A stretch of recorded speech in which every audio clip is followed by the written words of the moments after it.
Okay, let's go. So hello everyone, good afternoon and good to see you back. Welcome to our third Momentum Academy event in focus marketing and growth beyond Google and Facebook. So some of you might already have known us, but to those of you who don't, we are Momentum Works, a venture outfit headquartered in Singapore, and we build, scale, and manage tech ventures across emerging markets with our knowledge, community, and experience. And as you would have known or have heard about, Momentum Academy, the host of the talk today, we are a subsidiary from Momentum Works that focuses on connecting the insights that we have with what's going on with the market, and we try to make it easy for you to digest and relatable, so you can also bring it back to your daily routine. And yes, today, sharing with you some of our team who are here. And for today's talk, you will be hearing mostly from Junggan, Crystal, San, Jamie, Zai, and I. And you might have heard from Aish too. She's the one behind the scene who actually sent you the invitation and also the reminders for this event. And as usual, we also have Yorlin, Brendan, and Julia, who are also part of the Momentum Academy and also quite instrumental in this event preparation. And to those of you who also might be interested to find out more insights, please also feel free to check out our reports. And in this talk today, we are also going to use the information mostly from our insights and what's going on in the market, and of course, together with your burning questions to hopefully sharing with you some insightful insights today. And finally, we have a YouTube channel where you can also check and see our past event if you're interested, and feel free to click on the link there for the past Momentum Academy recent sharing.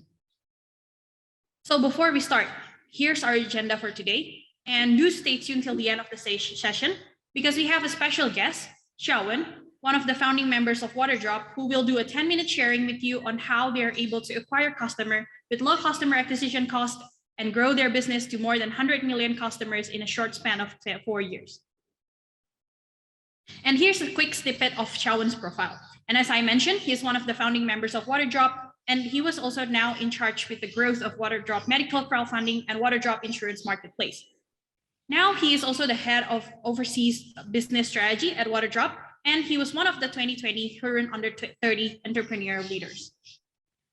And to start off, let's take a look at what's going on in the market and what kind of marketing that we are seeing today. So I'll pass the stage to Zai. Zai, over to you. Thank you, Danette. So good afternoon, everyone. I'm Zai. At the very beginning of the talk, I'd like to share some ordinary marketing we see today. So you may see those people distributing leaflets on the street. You may probably get attracted by the sale in shopping malls. And you may also find these giant billboards or banners with alluring images or discounts on them.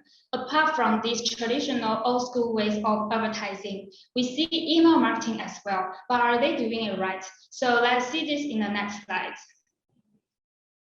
These are some examples we took from our friends, and I believe you might have encountered something similar before as well. The picture on the left is from our friend Junggan. He had a problem renewing his Power Business Review subscription, so he directly emailed their service account.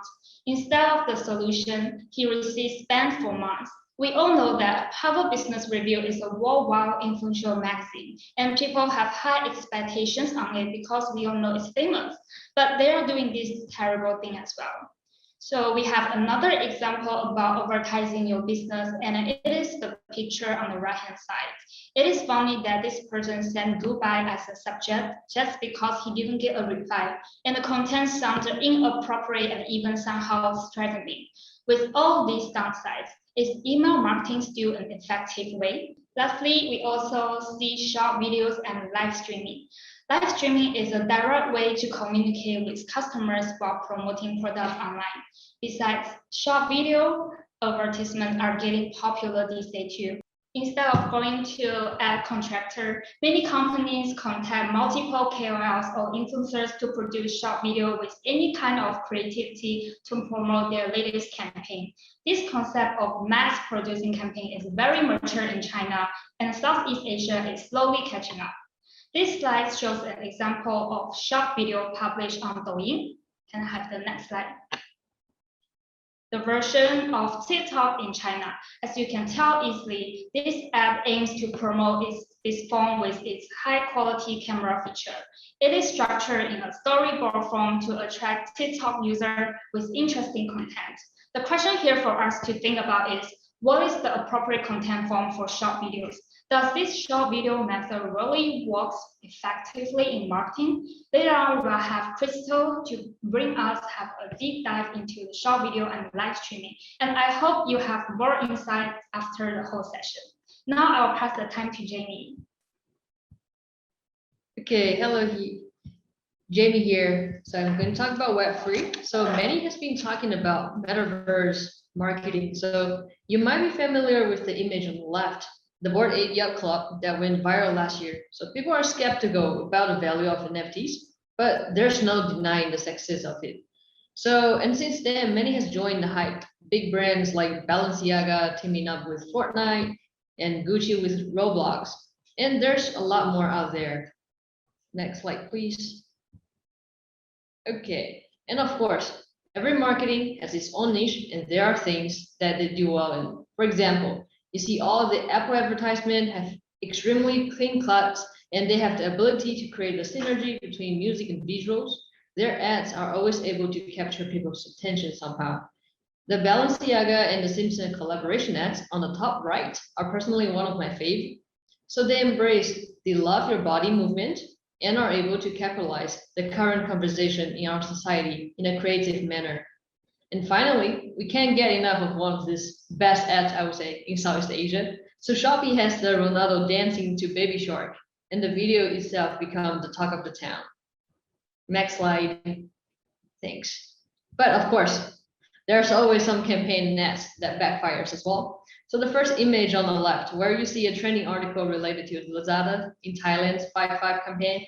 So one of the influencers actually posted a satire aimed at and implying some negativity regarding to one of the Thai princesses, which prompted the national boycott. In the middle, we can see Andy Lau and Audi Automobiles collaboration ads that got taken down due to plagiarism. Lastly, the last image on the right is a campaign by Gojek gone viral in Indonesia after they create a parody to one of the biggest local newspaper. Next slide. Thanks. And if you do think about it, we're overloaded with all these marketing campaigns. You must be wondering, why do some marketing work, but many don't? And now with Web3 coming in, are we keeping up with all this technology? So today we will dive into the logic of this marketing and growth tools. And I will introduce some to you. Yep, let's start with short videos and live streaming. Next slide, thanks. People might be familiar with this marketing format. So you sell products using videos in the form of live streaming and short videos. This concept is considerably new, I would say. It was brought by TikTok when they entered the global market. They popularized short video concepts, and now with the live streaming too, they have been promoting non-stop in Southeast Asia. Let's take a look at the Southeast Asia live commerce ecosystem. Next slide. Thanks. So this is the Southeast Asia live commerce ecosystem map introduced by our live commerce report. Go watch the report. This is an introduction of the value chain around short video and live streaming. Basically, the ecosystem consists of 6 components: platform, supply, demand, multi-channel networks, KOLs, and enablers. One thing to take note here, China's live commerce ecosystem doesn't include enablers, because enablers exist in Southeast Asia because Facebook, as the dominant social platform, does not focus on closing the commerce loop. Among all components, we believe that platform are the most important driver for live commerce, because determining traffic and distribution, help consumers discover products, brands, and help good brands gain consumer attention. Second, product discovery. Improve product discovery through traffic, ecosystem support, analytics, and user operation support. So live commerce in Southeast Asia is not exactly identical to China's. The commerce loop is still developing, I would say. Maybe in the next couple of years, we might see a slightly different loop form in Southeast Asia. And from here, I will just pass it to Crystal for the next part. Thanks. Thank you, Jamie. Yes, as Jamie introduced a new concept, he still questioned, well, it works the same in Southeast Asia. I think you may observe here in Southeast Asia, life's quality is not as satisfying. Poor lighting, KOLs are not trained, content is not entertaining, and the resolution is low. But what is the reason behind what you observe? In reality, if there's enough economic benefits, people will solve this problem. We do expect that the whole value chain will work in sync to keep enhancing the user experience, providing quality products with competitive price, making the streaming experience engaging and lively for consumers in order to increase conversion and sales. We also will see more professional equipment, lighting, those technical issues will be resolved along the way. Thank you. Let's focus on short videos. Generally, there are two types of short videos. First one is content short videos, and the other is storyboard short videos. For content short videos, we are referred to the videos created by influencers. The concept is actually quite similar to those sponsored YouTube influencers videos. Brands will contact influencers in China, mostly through MCNs, to create curated content. With a limited time frame, influencers usually introduce products directly, demonstrating the products in a strong and vivid way. For storyboard short videos, the content is actually created by advertising agencies. When you swipe videos on TikTok, you will find some sponsored ads. Apparently, these videos are not created by influencers, as they are presented in a more creative way. Here we're showing an example, as this ad is by an e-commerce platform. The slogan is, what is the hugest difference between the twins? As the twins look exactly the same, wearing exactly the same clothes, the hugest difference is actually the price. So this ad really demonstrates the platform was an online discount market. The cost is definitely higher in comparison with influencer short videos, but influencers can also be effective for consumption products as they can directly reach the targeted audience. Generally, the choice is based on the needs of the brands. Next slide, please. Okay. Here is a short video ad from an online lending platform. The ad tells a story that a supermarket cashier needs money urgently, but don't know where to borrow money. And she realized that a lot of her consumers are using the lending products as e-wallets. The customers introduce how easy it is to apply for a loan. This ad caused controversy as it promotes loan amount as e-wallet balance, giving consumers a false impression. In fact, it is not the first time video marketing campaigns for digital lending products caused scandals. In 2020, Beijing Administration for Market Regulation fined Kuaishou and Douyin, these two platforms, for publishing an ad for a digital lending products because the content actually promotes excessive consumption, misleading consumers. The brand apologized immediately and claimed that it was produced by a third-party agency, and they will determine the cooperative relationship with the agency. And they will review video materials more strictly in the future. So on one hand, we feel like it proves that the video campaign is quite effective, or they will not get fined with this like lending, with this like eye-catching content. But with regulation coming in, I think marketing and publicities on financial products should be more careful, as they must not be marketed in a misleading manner to compromise consumers' knowledge. Yeah, thank you. I will pass it to Nanette on Google and Facebook. Yeah. Okay, thank you, Crystal. So I will talk about Google and Facebook, and many of you must be very, very familiar with it, and probably still also spend most of your digital marketing budget on both Google and Facebook. But don't worry, you're not alone. We also know that the fact that every brand-driven commerce company have more than 60% of their customer acquisition through paid marketing. And why do you think this happened? And if you look by this pie chart on your screen, we can also clearly see that more than 67% of online marketing dollars are actually spent on Google and Facebook. And yet we couldn't agree more that in fact, the two are still a very useful tool. And it's actually where the customers are as well. But the question is like, how much of this money is spent effectively? So talking about effectiveness, it brings us back to Michael Bloomberg's campaign back in 2020 for US presidential election, where he spent more than $18 million over just 2 months in Google Ads, surpassing Donald Trump back then. And here, clearly, you can see that money can get you to be ranked first on Google, but at the same time, this showcased that spending money with brute force didn't always get with what you want. And the only thing left is the questions and learning. What can we get from here and what went wrong? Well, all I can say, 3 things. Number 1 is their strategy. Number 2 is their execution. And most importantly, number 3 is their own candidate.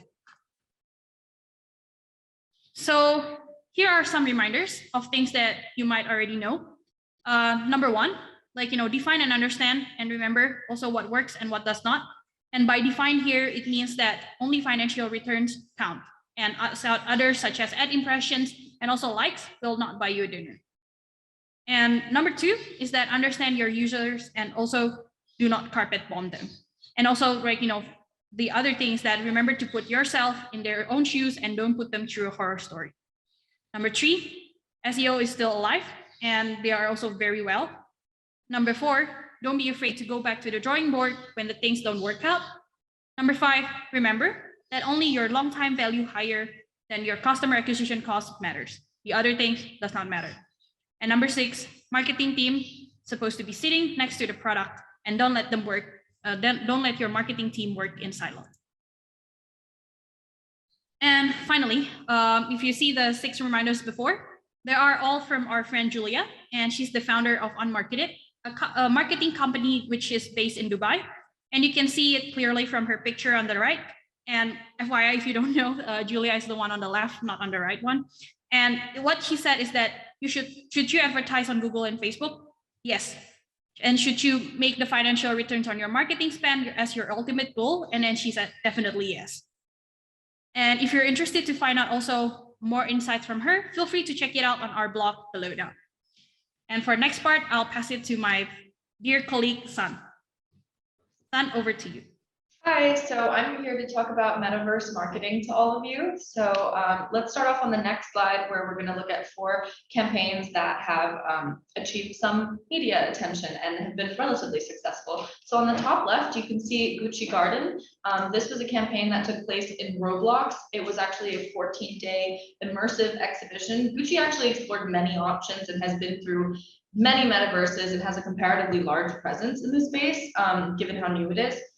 They had an immersive world experience in Roblox, and we'll talk a little bit more about what that is on the next slide. It was called Gucci Garden. It was a museum-like experience mirroring that of the physical Gucci Garden in Florence, Italy, and the exhibition coincided with the special exhibition that was going on in Florence. On the bottom left, you have Deliveroo, which took place in Animal Crossing. So users, on top of getting virtual treats, they also received promo codes that they could treat themselves with in the real world too. So that's one of the other ways that people are using the virtual world to continue that experience into the real world. Animal Crossing players were able to facilitate order deliveries to their virtual islands the way that you would order delivery to your house. It is important to note that Deliveroo carried their physical experience into the virtual world and opted for NPCs making deliveries as opposed to doing something like virtual apparel or a virtual world the way Gucci did, which would have been less of their specialty. So they really were taking the skill set that they already have into the metaverse. On the top right, you can see Balenciaga's collaboration with Fortnite. So the Balenciaga world in Fortnite really bled from virtual to physical. In the game, players could choose Balenciaga outfits and accessories, but they could also enter a physical 3D Balenciaga store and in the metaverse and do custom Balenciaga dance moves with their avatars. Users who made purchases and played in their new Balenciaga looks could submit photos of their characters to be included on virtual billboards within the Fortnite town square.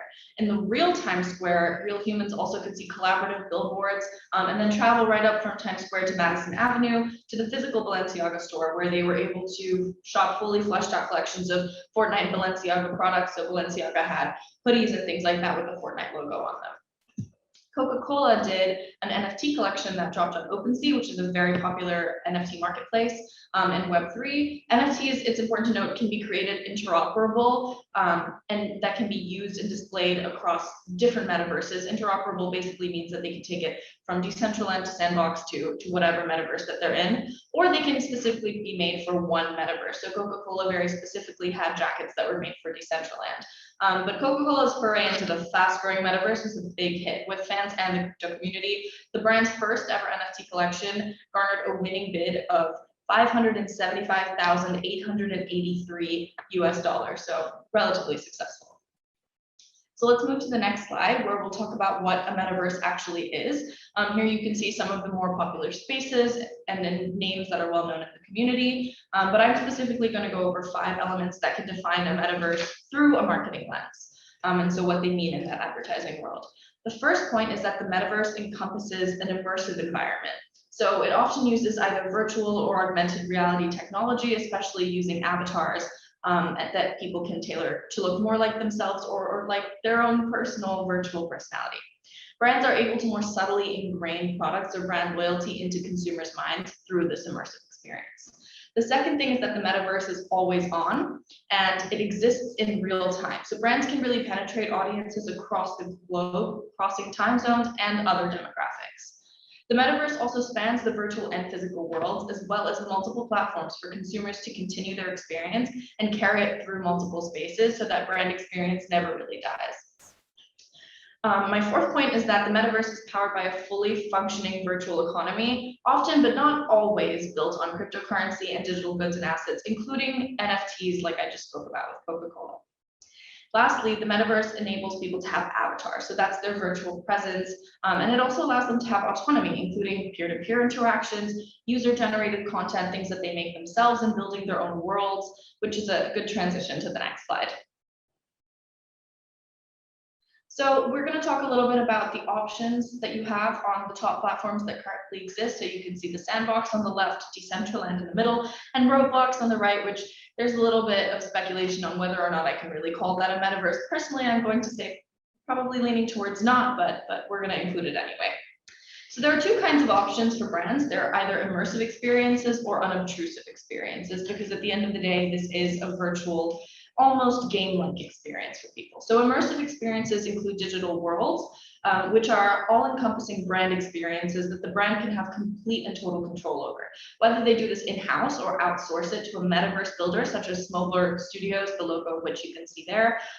Smuggler Studios has experience building immersive brand experiences in the physical world, so in the world we live in right now. And it's a great opportunity for brands to use houses like them to relay their story in the virtual world.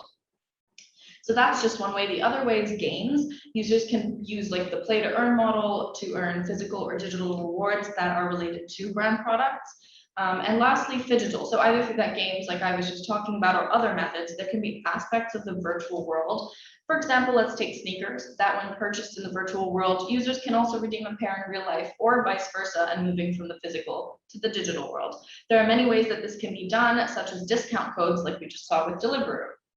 And then let's move to the unobtrusive ones. So these are more akin to like product placements that you would see in movies. So this is a way for brands to more subtly be able to incorporate their products and their brand experience into this overall user experience and into the metaverse environment.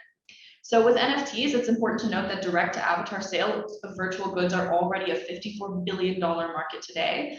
So we know that this is here to stay for the foreseeable future, at least. These can be made for specific metaverses, as I mentioned earlier, or interoperable, which is a very key term in marketing and Web3 across platforms. The second way you can have an unobtrusive experience is, for example, Hong Kong's public transport system is venturing into the metaverse, which is just one example of a company that will be providing services, moving their physical services that they already have a niche and specialty in into the metaverse. So companies could provide architectural consultancy services, interior design services, or even educational services, which we are seeing moving into the metaverse. And lastly, there are virtual physical ads. So akin to billboards in real life, there are billboards that can be seen from building windows at someone's office in the metaverse or on the streets of metaverse areas. You could also sponsor a running track or an arena and plaster the logo on it, just like we would in real life. Roblox, I will just add really quickly, also offers sponsored ads with avatar clothing and other products that can be linked to Web2 sites in real life, more like Facebook marketing and Twitter marketing, etc. And then on the last slide, I'm just going to talk you through two experiences, one immersive and one unobtrusive, to show you a real tangible way that this has been done very successfully already. So the first way is that Chipotle partnered with Roblox around Halloween time to have people playing Roblox put on digital Chipotle themed apparel for Halloween, play a game, and if they won, they would get a barcode that would be used in real life to claim a free meal at a Chipotle store. They could also redeem prizes in the virtual world, and there was no scenario in which a player didn't win anything, but those 30,000 Chipotle barcodes that could be used to claim a free meal at a Chipotle store sold out immensely fast. This was a very successful campaign for them. And on the right side, so that's, sorry, just to backtrack a bit, that is an immersive experience. That's something that Chipotle had complete and total control over. And when users were going to participate in that experience, they knew that they were going to participate in a Chipotle experience. Specifically, they went there because it was a Chipotle experience. On the right-hand side, we have an unobtrusive experience. So Atari has built a casino in Decentraland. They built a fully functional casino where people can interact in a regular casino format and enhance the overall metaverse experience. And that's important to note because that is what makes it unobtrusive. The Atari name is still splashed across the walls and the logo can be found everywhere on the inside, but they're still providing value to the game within the wider landscape and ingraining the Atari brand into the users' minds, still associating them with the gaming aspect that Atari is so well known for, but in an unobtrusive manner and really just enhancing that overall game experience. So I'll just leave you with, this is only really going to work if your target audience is already there, because one, the market is not mature yet. Citibank very bullishly predicted that the metaverse economy is going to be worth up to $13 trillion by 2030. They specifically said between $8 and $13 trillion. So we do see that it's here to stay, but the market is not mature yet, and that's important to know. Second of all, the headlines that we do see these flashy headlines about Web3 and metaverse marketing plastered everywhere these days, but that's because of the brands that are moving into them. They already have that big brand name behind them, and it's not usually because a brand has grown as a result of being in the metaverse. And lastly, as we've been talking about earlier, online marketing is a very good and safe option, and that's definitely here to stay for a while as well. But if you want to hear more about the metaverse and about other things like that, please stay tuned for our Web3 report, which is coming out very, very soon. And I will pass this over to Jana to take over the next slide. Hello. Yeah. So we're going to talk about something which is very old, email, and something that each of us will actually, I presume, spend a lot of time on dealing with, replying to, getting annoyed about every day. So I think most of you who are here, because you received one of the emails that our team has sent. So emails are important. People spend lots of time on it. And but it can be very annoying, and I think Google even put all the marketing emails under the promotion label so that people feel a little bit less cluttered in their life. Next page, please. So we know that there are lots of emails being sent out every day by different companies and trying to market to their customers. So I just want to run a small poll with the audience here. Do you know roughly the magnitude of marketing emails that's been sent every day in the world? So we have 300 million, 3 billion, 30 billion, and 300 billion. So I can see the answers coming in.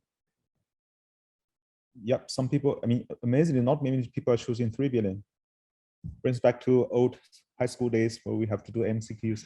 Anyway, so I think some people are still putting in, okay. So the real answer is probably very hard to get because people decide, I mean, how many emails that they send, and there are lots of actors in play. But we have spoken with quite a number of industry stakeholders who are in the process, and the estimation that we got is that about 300 billion emails are sent every day for marketing purposes. So imagine, I mean, if every email gets opened, there's a tremendous amount of time that people spend actually, consumers and customers spending actually engaging through the email as a channel. And I think this might not necessarily apply to people in China because other channels in China are much more effective and people don't really look at emails in China. But outside China, I think this is a very powerful and very important tool to engage with your customers and also increase the conversion of your customers. And next page, please. Yep. So it is important, and also because we are living in an age 2022 that the people are trying to be data driven and trying to be evidence based. So there are lots of things that people are doing to try to optimize their email, and of course increase the conversion of customer behavior based on the email. So you would hear lots of advices from gurus saying that, hey, you need to send email blasts to people. And of course, the challenge with that is that the more email blasts you send, and the more weary your customers become, and the more and they would either unsubscribe or get very annoyed with it, or worse, they report spam. So email segmentation. So lots of people are trying to segment their email customer bases to try to customize emails to based on users' profile, demographics, etc., etc. That tend to not work exactly very well, or I mean, so far from what we have seen is that many of this segmentation yield very little benefits. And of course,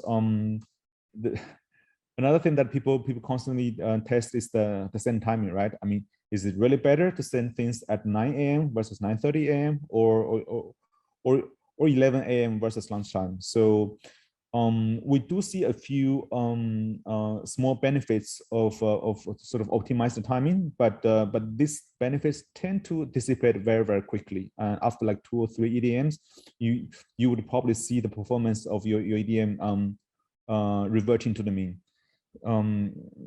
So of course, people are also testing on different platforms, be it Twilio, be it Mailjet, be it MailChimp. Of course, I mean, these platforms are slightly different in the interface, in how they respond to customer inquiries, in how they charge. But essentially, what we have realized is that what works with one particular customer is probably different for other customers. So you might need to find out, I mean, what really works for you, instead of just trying to test different things or listening to people to see what works for them. Last, so there's lots of effort going into content optimization to see that how they can sort of increase the conversion by revamping the content. This is useful, but this is not the only thing that's useful. And often I think this is the last thing which is useful, because you need to do a lot of things beforehand to make sure that this actually works. Next page, please. So we spoke a lot with the friends at Ematic Solutions, which has been optimizing emails for many years, and I think to summarize a few key pieces of advice. So first, use commercial grade email sending platform. So and more importantly, have a dedicated team to monitor, manage your domain and IP reputation. So you saw what Z shared with Harvard Business Review has been doing. Just one automated email which has been sending for years. I had a problem with paying for the service. I couldn't get my payment done. So therefore my subscription expired. Instead of solving the problem for 2 years, I've been receiving once every week, we want you back. And even if it's not effective, nobody's doing anything about it. So second is that ensure healthy growth of database. As we run our organizations and we encounter customers through different channels, and many customers share with us emails, and they wouldn't mind being included in a mailing list. And so we just need to make sure that, okay, all the different channels are integrated, and the people who choose to subscribe actually really receive our messages to them.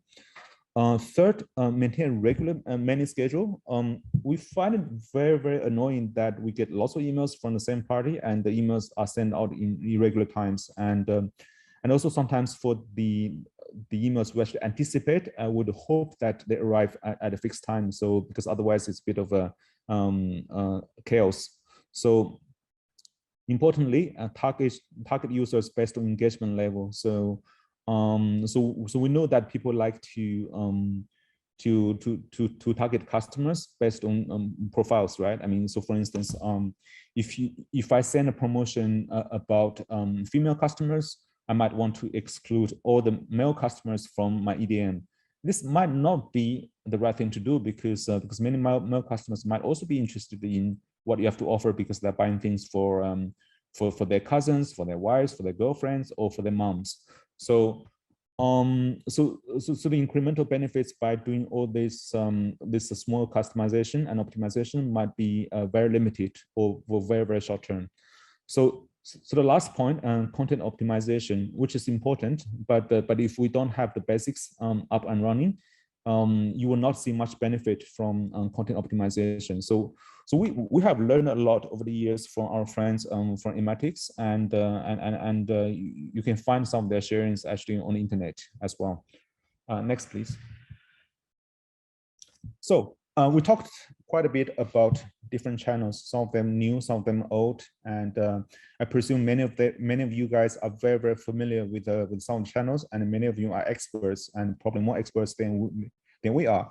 So just want to highlight at the end of the day, so what matters for the effectiveness of your marketing and promotion is probably beyond just what's undertaken by the marketing department. Your product, your customer experience, even your whole organization culture matters a lot too. Next page, please. So many of you would know Nubank, the challenger bank from Brazil, which went IPO probably around the same time as Grab did in December 2021. So one thing which message which was shared around last year, which many people didn't believe, but we actually went to verify with many of our friends who are working at Nubank in Brazil, and that indeed there was a period of time they spent $0 on marketing, $0 on customer acquisition, and they increased customer numbers from, I think, from 16 to 30 million. So how did they do that? A lot of that was with customer experience with the product. So on the left, you see this is the package of the credit card that people would receive, and since it's designed in a very nice way, and many of the people ended up sharing that on their social media, and that gets viral many times. But the more important thing is probably what you see on the right. So this is from a friend who is based in São Paulo, Brazil, who is both with the customer of Nubank, both personally as well as professionally. So he told us one thing about a year ago: try messaging Nubank when something goes wrong. You will get a response from a well-educated customer support guy, and he will solve your issues in minutes. It just works. So it's not bots and technology, it's customer experience. I'm sure, I mean, even some of you who are running customer experience, you would have experience dealing with customer experience, which can be frustrating. So reflect on that point. Next page, please. So the question is that, I mean, how does Nubank enable that? We actually did a whole report about Nubank's culture and how they seize the opportunity in Brazil. And of course, now Shopee is competing against them, so we'll see very interesting dynamics. But we see the whole organization and cultural aspects that support customer experience. So in the previous page, we mentioned about code saying, hey, it just works. So what they did is that, I mean, they really centralized the data, centralized all the customer touch points. So when customers are calling them, 85% of the chances they already know why customers are calling them. So that obviously solves lots of frustration when customers are trying to explain what happened. And the customer service team are usually hired with people with college degrees, and they sit very closely with the product, BI, and other teams, so that it's really recognized that they are the most important touch point for existing customers to prevent them from churning. Next page, please. So I want to talk about, and I think something which is opposite to Nubank. I'm not sure how many of the audience is from Malaysia, and how many of you have traveled to Malaysia and used this service called Soulcar. They have been doing amazing billboard, social media, etc. marketing, and the message is cool, right? I mean, you do not need to own a car. You always have a car at your disposal, and whenever you need it. So the service is used by lots of people. If you go to their Facebook page, almost 1,600 reviews. But let's look at what these reviews say. Next page, please. A day of a disaster. bad experience, ridiculous support, email not functioning, so bad, do not use this app, worst rental service. I'm getting a car, but it's almost 30 minutes and my car is still not here. I can't unlock my car, even though I'm getting charged. So as you can see, I mean, the marketing is doing well, and I think I've personally tried customer service. The customer service is actually trying very, very hard to respond to all these requests. But the challenge is that if your product, if your operations, if your technology is not on par with the customer experience that's expected, no matter how much you do with marketing, it's probably difficult. Next page, please. Okay, moving on. Well, I'm going to pass this to Shaowen, who Nanette introduced in the beginning. Shaowen is a founding member of Waterdrop, an insurtech company in China, which is listed in New York, and he was leading growth early on, and now he's leading the sort of overseas strategy. The company has successfully enrolled more than 100 million customers over 4 years. So and in a very, very difficult industry called insurance. And if you work for an insurance company, or if you have engaged with any insurance company, you would know that everyone complains that customer acquisition cost is very high and marketing is difficult. So I will pass it to Shaowen and team, and they are going to share with you their experience. Thank you, Jiangan.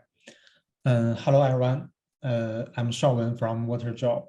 I've been in charge in user growth at Waterdrop, helping Waterdrop to get 100 of million of users.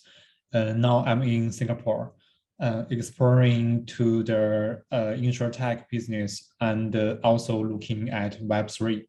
I'm very happy to be invited by Momentum Works to a short sharing on growth.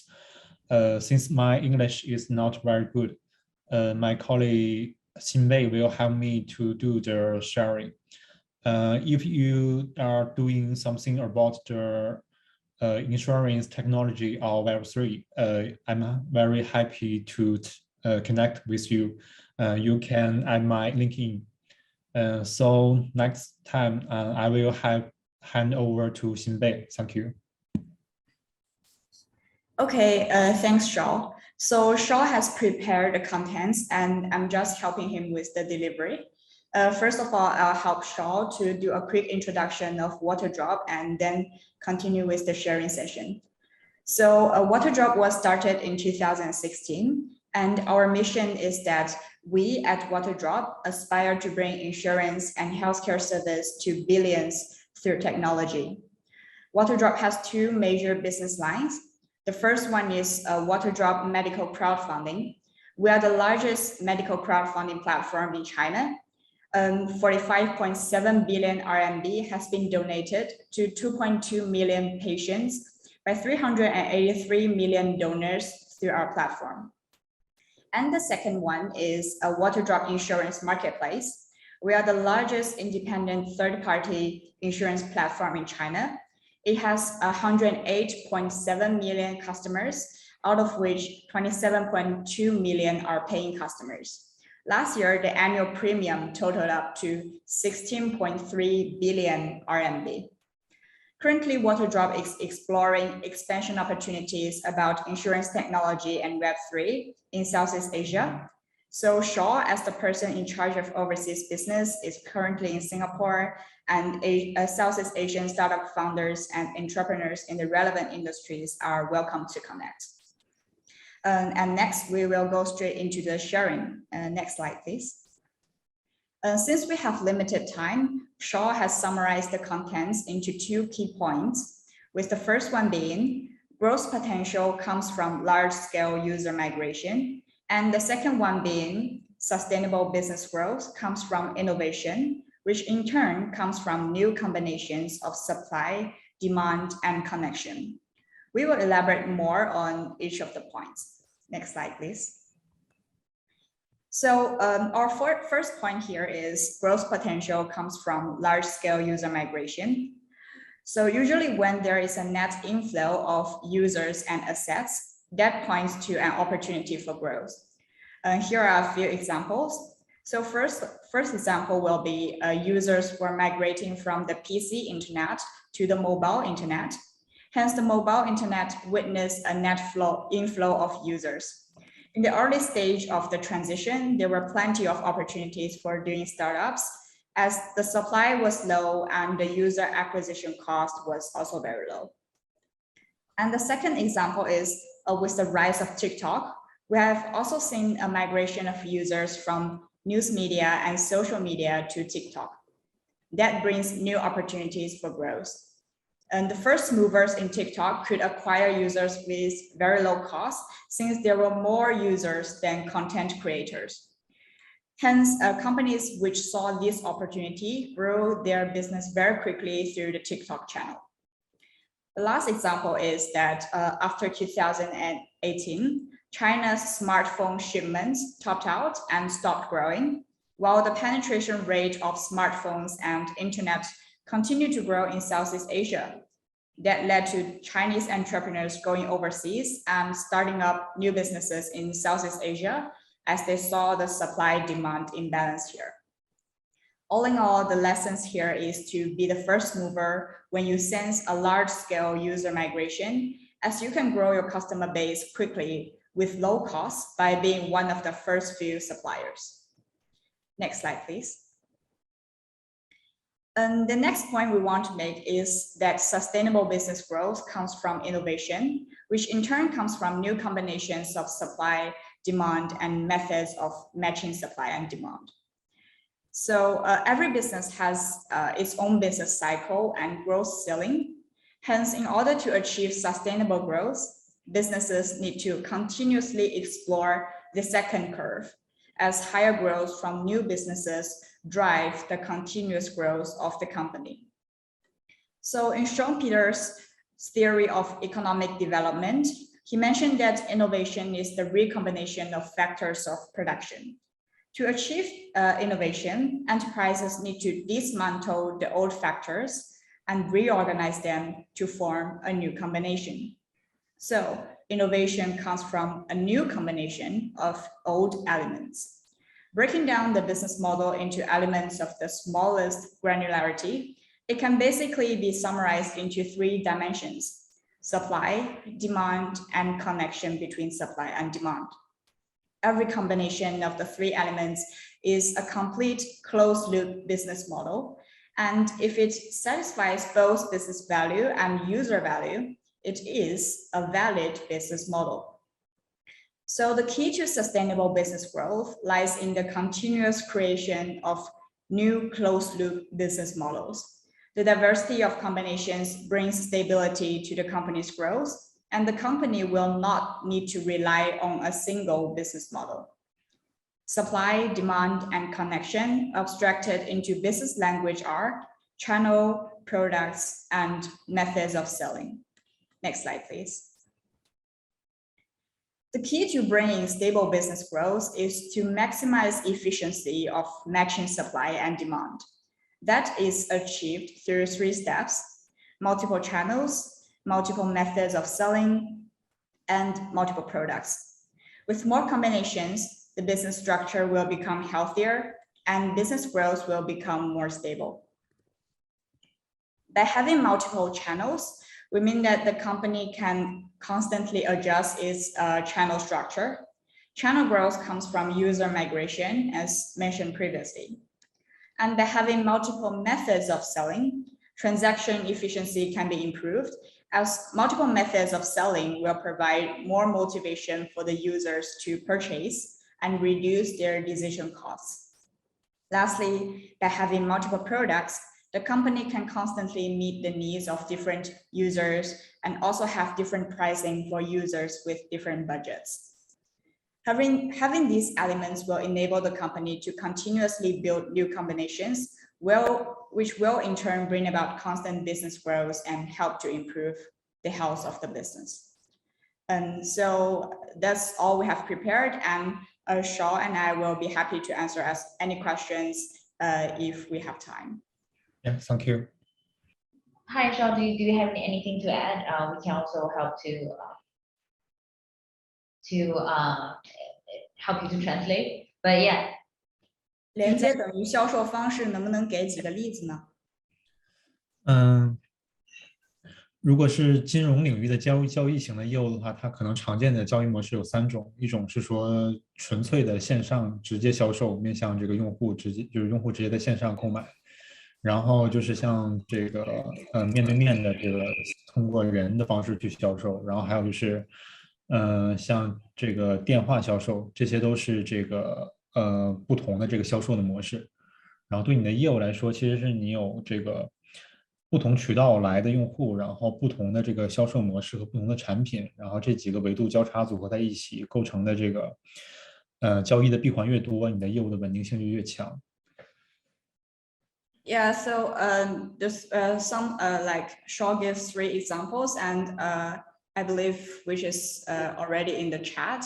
And having more having more selling channels will help the business to become more stable. Shaw also mentions about like different products with different channels can create different closed loops to help marketing too. Yeah. Actually, so this thing closed loop, and everybody talks about closed loop. Maybe it's worth explaining a little bit. I mean, how does it look like, and how do we actually build multiple closed loops? Maybe as some examples. 就是能不能给几个怎么样建立业务闭环的例子？建立业务闭环的例子，我用一些具体的例子去解读一下什么是这个业务的闭环吧。就比如说，如果你做一个线上的这个金融的业务，那在这个渠道端，可能你会有很多渠道，比如说在社交媒体上，比如说你线下的这个银行的渠道，比如说你在 Facebook 或者是 TikTok 上边去获客。或者是你在一些电子商务网站的这个场景里边去售卖一些，这个退费险或者运货险啊，这些都是你的这个渠道。然后你的销售模式也就像刚才说的，这个面对面的销售、线上直接销售、电话销售啊，也有可能是在，像类似于 Grab 这种在订单里边直接增加一个金融产品，然后这样的方式去销售。那你的产品因为渠道的不同，因为渠道面对不同的用户，所以适用的产品也不太一样。这个产品可能，会有去看什么客单价是有什么样的这个保障，比如说，如果是这个保险的话，可能什么医疗险、意外险或者是寿险。如果是一个贷款产品的话，它可能是大额贷款还是小额的这个贷款啊。然后这是不同的维度的，你可以选择的这个渠道或者是销售方式或者是产品，然后比如说你可能形成的一个闭环是在 Facebook 上，然后通过线上直接销售的方式，然后去卖它一个低价的医疗险，这就是一个小的闭环。你也可能是在线下的银行的渠道，在这个办业务的时候，然后获取到了这个存钱的用户的手机号。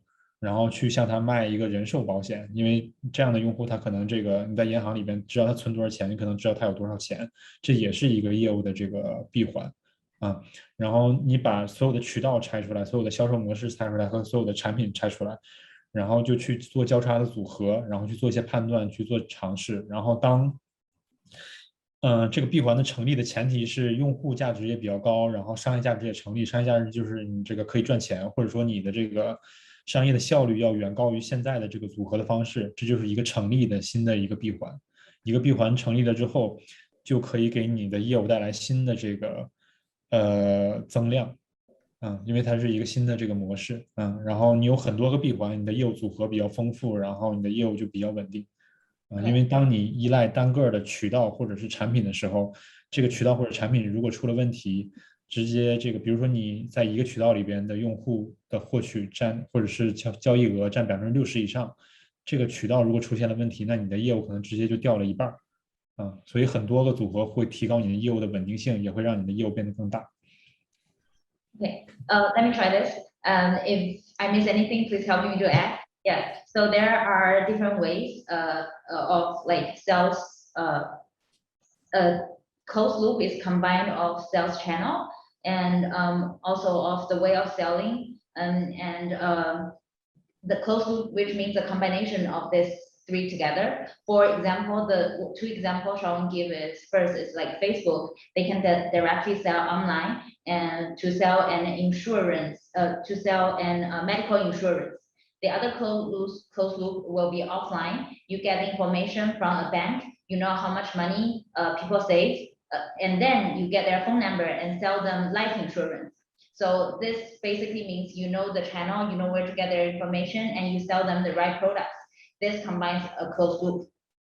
And for that, the closed loop means you have like high customer value and you have high business efficiency, and it can bring you new growth for your business. So that means a closed loop. So if within a channel, the transaction above like 60%, it means like a successful closed loop.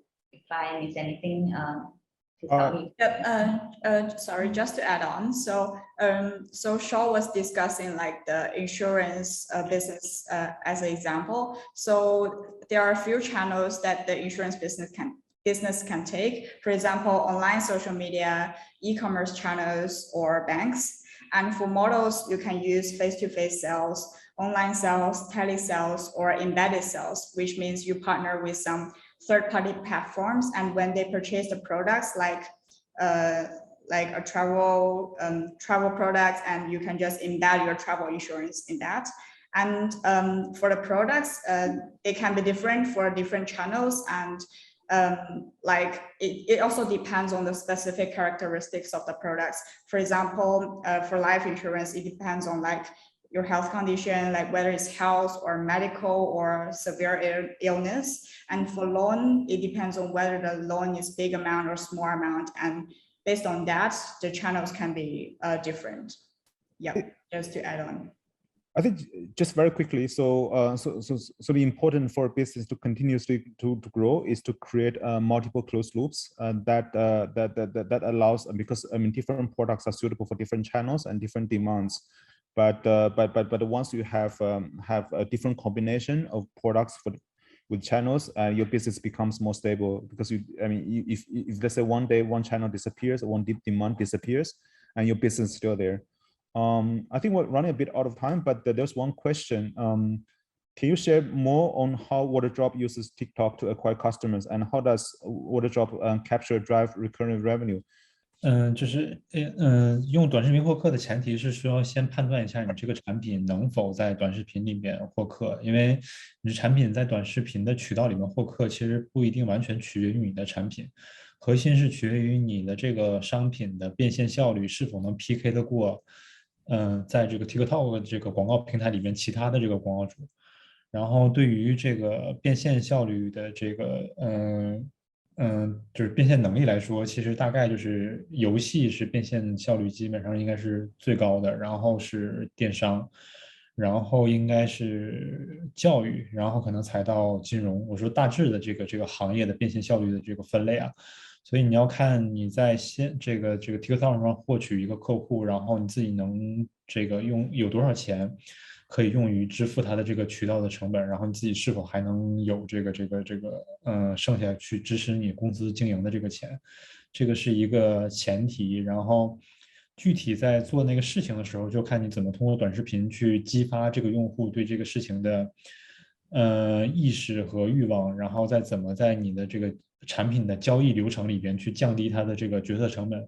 你把你的用户的整个行为的路径全画出来，看哪些环节是可以省略的，哪些环节是可以简化的。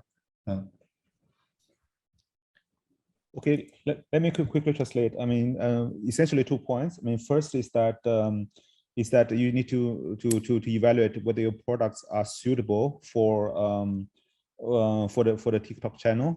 Certain products are suitable, certain products are not. And a rule of thumb is to look at the monetization efficiency of a particular product that you want to advertise on TikTok, and whether that's more efficient than other advertisers on TikTok. So that's the calculation on how efficiently you can do it. And of course, you have to calculate your own ROI, your own sort of a cost benefit analysis to see if it makes sense for you. The second point is that in terms of actually producing and promoting the videos, So what kind of behavior you try to drive with the customers? And of course, I mean, the key here is to reduce the decision cost for customers so that you can increase conversion. A simple rule is that you draw out the entire decision path of the customers and try to reduce unnecessary steps, and as a result, I mean, the conversion should go up. I think we're running out of time. Thanks, Shao, for the sharing. Nanette, pass back to you. Yes, thank you, thank you. Okay, so thank you, Junggan. Let me share a bit of reminder. So for the Q&A, I think I saw some chat in the chat box. So later we will address this questions in our blog. And also, like, you know, feel free to add on, like, if you have more questions, to email it to us at hello@momentumworks.asia. And then just to share with you a bit, here are some upcoming Academy event that we will be bringing inside, like Web3, fintech, and other interesting topic. Do let us know what other topics that you like us to bring. We will be sending you an email after this with the slides and also the form of the feedback. And do let us know your feedback together with the topics that you would like to hear.